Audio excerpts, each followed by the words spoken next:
our channel Be Always Learner. Under the term of basic operations on signal, the second kind of operation on the time is time scaling. The time scaling of a signal can be accomplished by replacing t by at in the x t. So it is xt. For time scaling, we are replacing t by at, where a is a constant term. This will help in doing two kinds of operation. One is compression and another is expansion.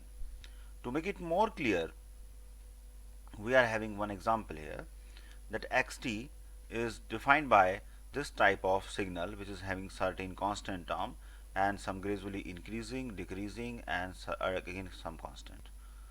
So this is the representation of xt. Now we have to obtain 2 x 2t. We have to obtain x 2t.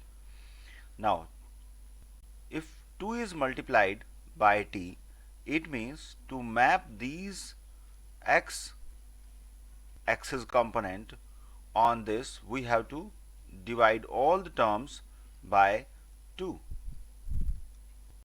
So one by one we will get the component. This component is minus 1 by 2, this component is 0 by 2, and this component is 1 by 2, this component is 2 by 2, this is 3 by 2.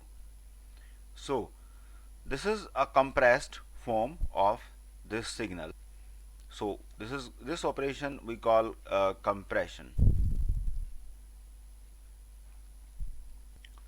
Next is t is divided by 2.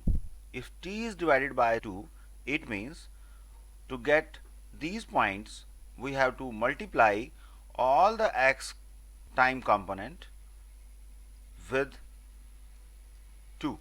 So we have to multiply it. So minus 1 is multiplied by 2, so it is minus 2. So this point is minus 2, and this 0 is multiplied by minus 2, that leads to 0. So this point is 0, and this point will get by, this is 1, so this is 1 multiplied by 2, we will have 2. So this point is 2. Another, this point, to get this point we have this point 2, so this 2 is multiplied by 2, we will have 4. So this point is 4, and now this point, to get this point we have this 3 point. Now this 3 is multiplied by 2, we will get 6. So this point is 6, and because it is expansion of the signal, so we call it expansion. So now this you can understand that this kind of operation time scaling can perform two kind of functions. One is compression, another is expansion. Now to make it more clear, we are having another kind of representation in discrete domain. This is in discrete time. In discrete time we are having representation of xn, and this xn is a increasing and decreasing function. So you can say the value at minus 1 is 1, value at minus 1 is 2, this value is 3, this value is 2, this value is again 1. So we have to get x to n. So to get x to n, 2 is in multiple, so we have to divide all the x component by 2. We have to do it like this. So minus 2 divided by 2. Before that we have to complete our graph. So these are the component we are having.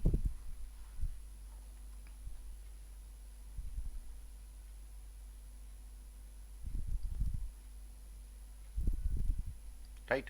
So now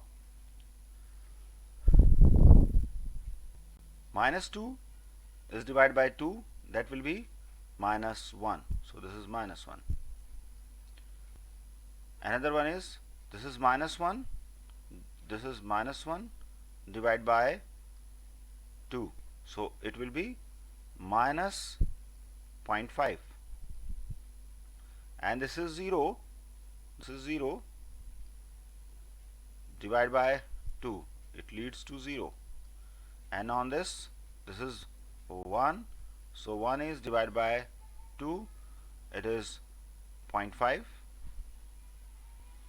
This one is 0.5.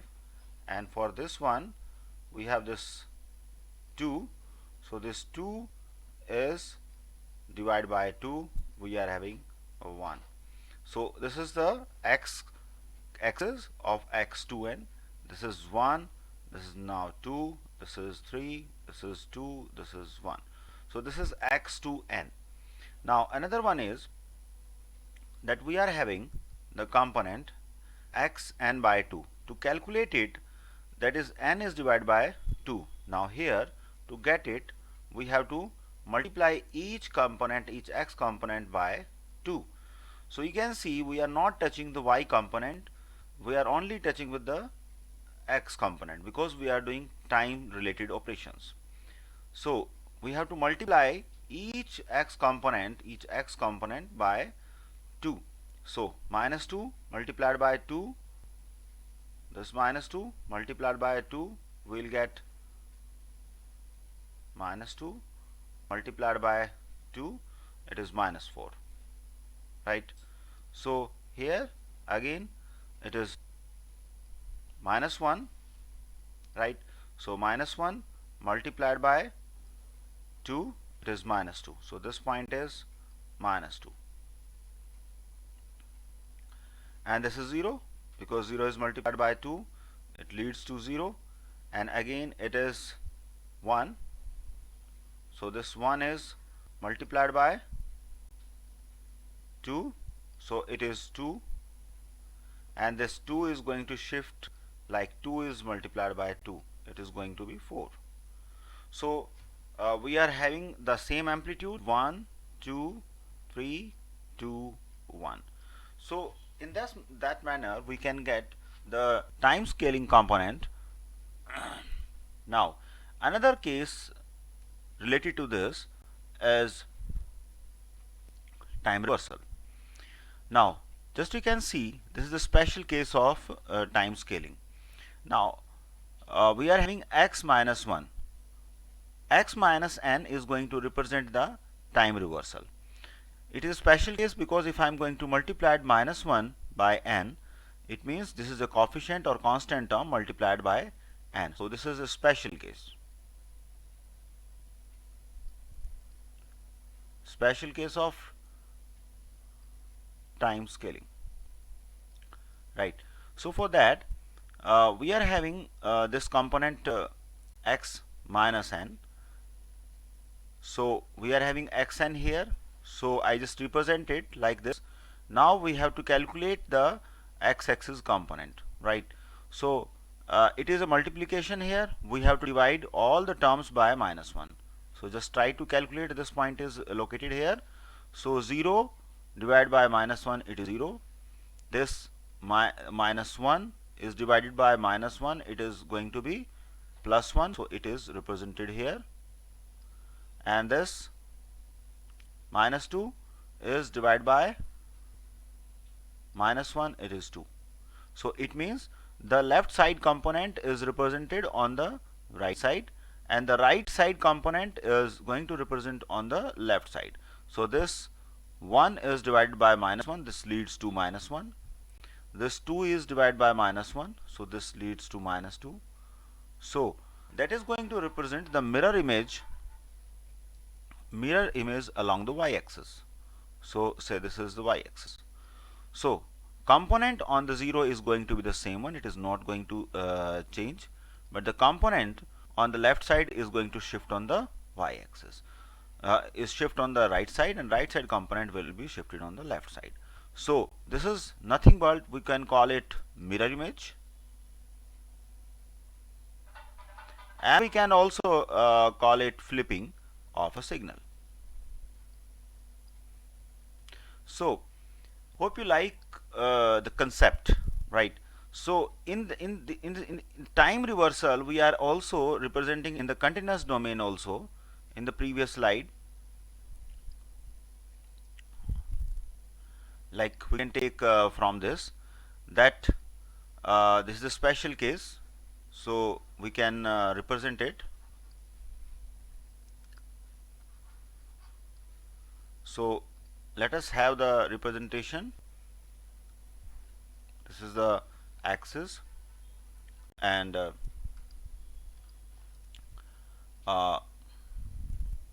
first of all we are having constant, then we are having this one, then there is a gradual increase, then there is a gradual decrease, and then it is a constant, and then it is this one. So we are again representing it.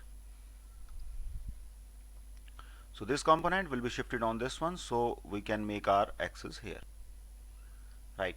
So we have to calculate x of minus t. To calculate x of minus t, what we have to do? X of minus t we have to calculate, because we can write it x minus 1 into t.